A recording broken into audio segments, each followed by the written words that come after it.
This is Sridhar Kadari, senior journalist, managing editor, we media news.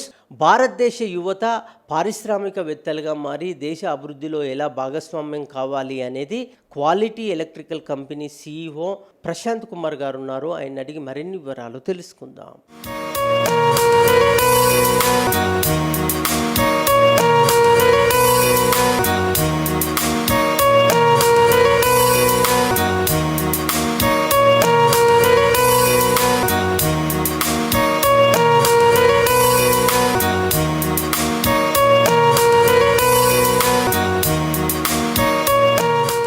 నేను యువతకి ఇచ్చే సందేశం ఏంటంటే, ఏదో గవర్నమెంట్ జాబ్ వస్తాయి, గవర్నమెంట్ వాళ్ళు మీకు ఉద్యోగం ఇస్తారన్న భ్రమలో ఉండకండి. మీ దగ్గర సత్తా ఉంటే, మీ దగ్గర ప్రతిభ ఉంటే, మీరు గవర్నమెంట్కే మీరు ట్యాక్స్ పే చేసి వాళ్ళు ఉల్టా మీరే వాళ్ళకి డబ్బులు ఇచ్చే స్థితికి మీరు రావాలి.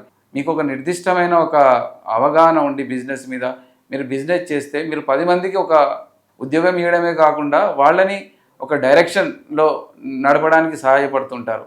అది చాలా అవసరం ఈ రోజుల్లో. యువత వేరే గ్యాడ్జెట్స్కి అలవాటు పడి వాళ్ళ టైం వేస్ట్ చేసుకొని ఇంకా వేరే పక్కదారి పట్టేదానికంటే తన కాళ్ళ మీద తాను నిల్చుండి తన కష్టాన్ని నమ్ముకొని ఒక చిన్న వ్యాపారమైనా పర్వాలేదు వాళ్ళు స్టార్ట్ చేసుకుంటే వాళ్ళే ముందు ఒక పెద్ద సామ్రాజ్యాన్ని స్థాపించగలరు. దీంట్లో ఎలాంటి సందేహం కూడా లేదు.